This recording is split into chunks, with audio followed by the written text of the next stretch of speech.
siswa kami kelas 12, ketemu lagi sama Ibu, kita belajar bahasa Indonesia.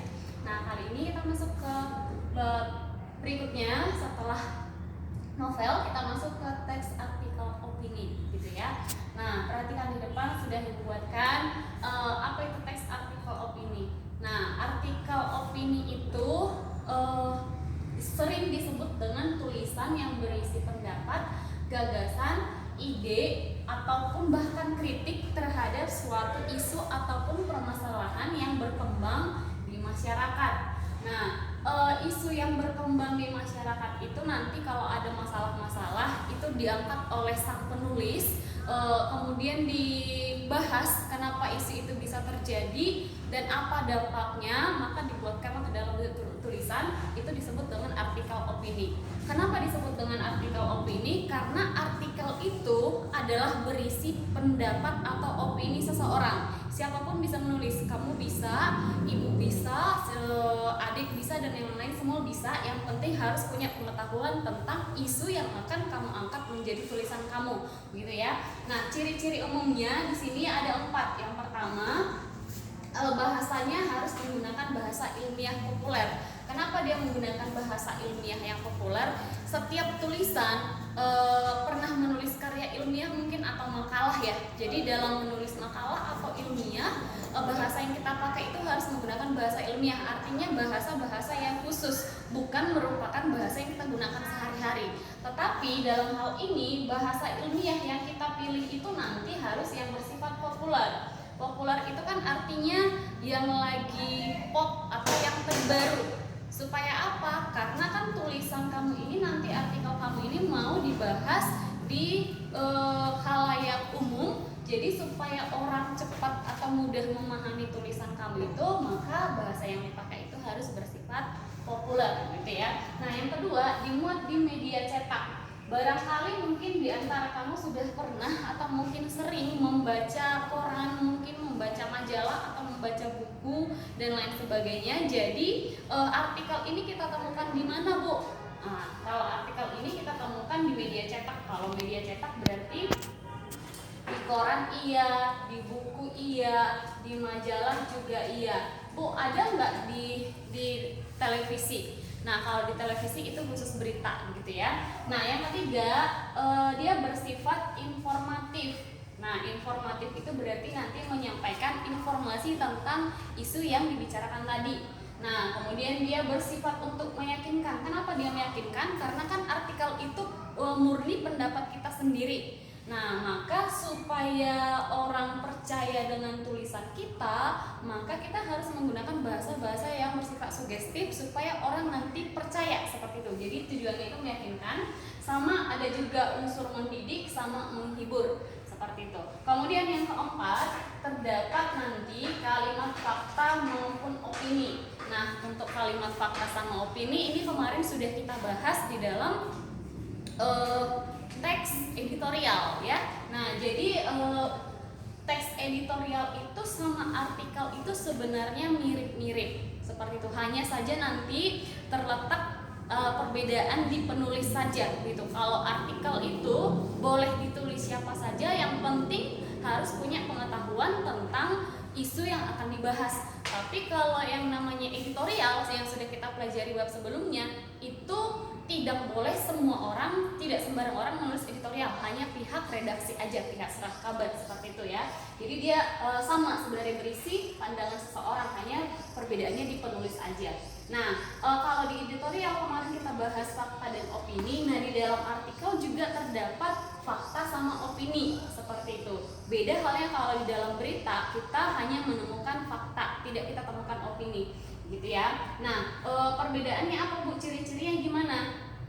Walaupun kemarin sudah kita bahas, tapi Ibu jelaskan sekali lagi di sini ciri-ciri kalimat fakta sama kalimat opini. Nah, yang pertama kita lihat dari peristiwanya. Kalau di dalam kalimat fakta, peristiwanya itu biasanya benar-benar terjadi. Artinya tidak bisa dibantah lagi peristiwanya udah terjadi apa enggak. Kalau udah terjadi, udah lewat, biasanya kan nggak bisa kita bantah, maka itu masuk ke dalam kalimat fakta. Nah, kalau opini biasanya namanya beropini. Di semua di antara kita pernah yang namanya yang berargumen atau beropini. Jadi segala bentuk opini kamu ketika kamu dalam pemilihan ketua kelas, pemilihan ketua OSIS atau apapun itu pasti diminta pendapat kamu. Nah, segala yang keluar dari ucapan kamu, pikiran kamu itu disebut ke opini gitu ya. Nah, kemudian yang kedua, ciri-ciri kalimat fakta itu biasanya menjawab unsur 4W.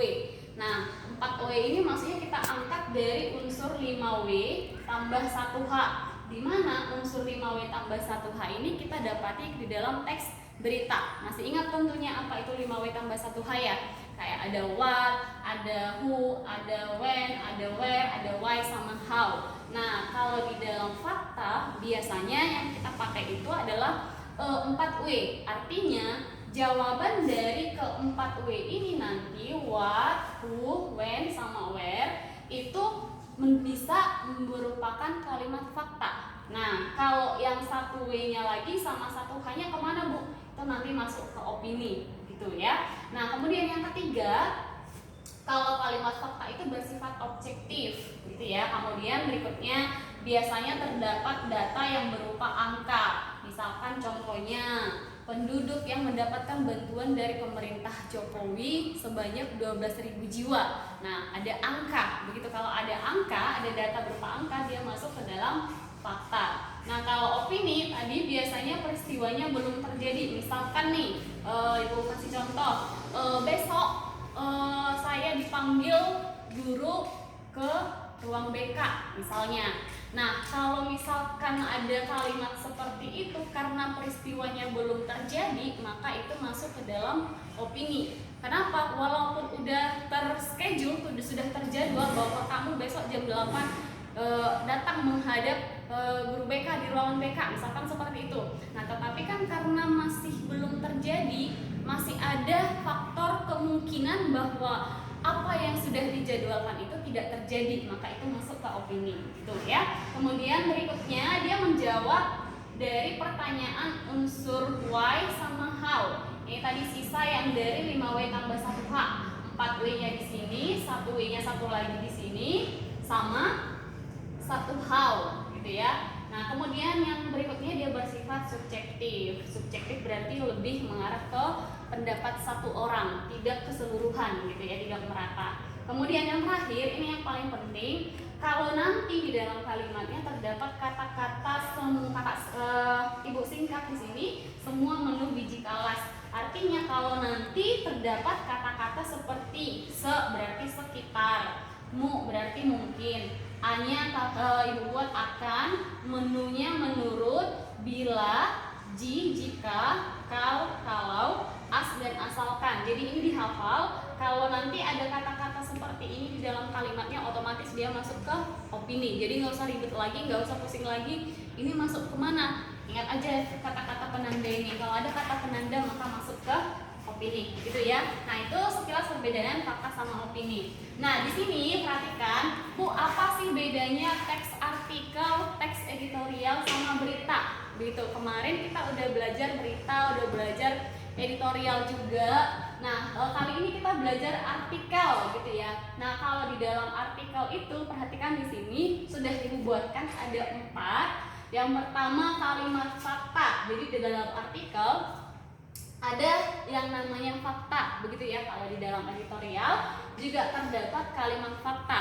Bagaimana cara menentukan kalimat fakta? Tadi di sini sudah kita bahas. Kemudian di dalam berita juga terdapat kalimat fakta. Nah, kalau di dalam artikel terdapat opini, karena dia tadi murni pandangan seseorang terhadap suatu isu yang sedang dibahas, maka mengandung opini.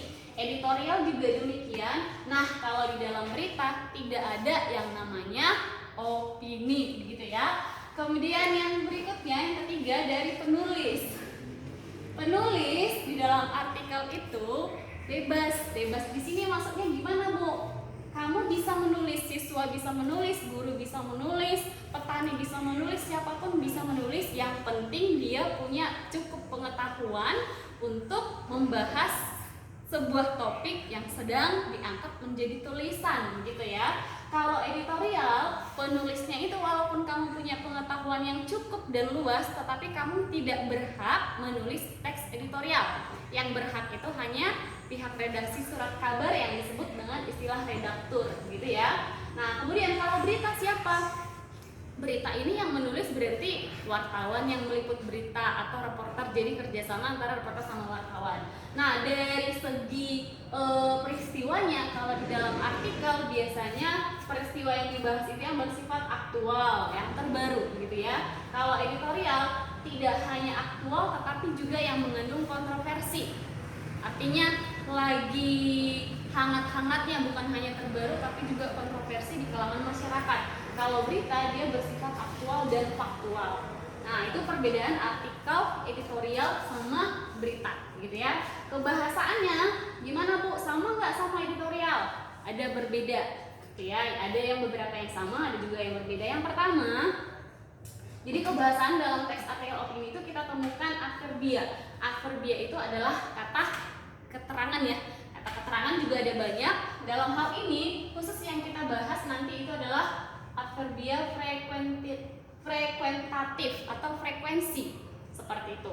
Nah, misalkan apa contohnya Bu? Ada selalu, biasanya, sering, mungkin, jarang. Misalkan contoh kalimatnya, pemerintah selalu memberikan bantuan setiap 3 bulan sekali kepada masyarakat yang tidak mampu. Ada kata selalu, frekuensinya gitu ya. Kemudian yang kedua, kita pakai juga yang namanya konjungsi. Konjungsi ada banyak, ada intra kalimat, ada antar kalimat. Dalam hal ini kita pakai konjungsi yang menyatakan urutan waktu atau kronologisnya. Biasanya kita temukan juga nih di dalam teks prosedur. Misalkan apa Bu? Contohnya misalkan ada pertama, kemudian selanjutnya dan lalu.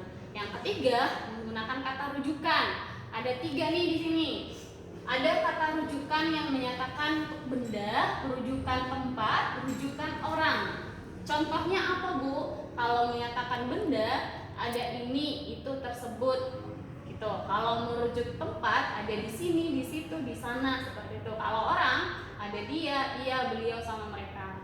Nah, yang keempat menggunakan kata baku. Nah, penting sekali kamu ketahui bahwa di dalam menulis artikel itu, karena tadi cirinya itu menggunakan bahasa ilmiah, maka yang kita pakai itu harus kata baku. Jadi nggak boleh kata-kata tidak baku. Contohnya, enggak, itu tidak boleh, harus kita pakai tidak misalnya. Atau gue tidak boleh, harus pakai kata saya, seperti itu ya. Nah, contohnya apa?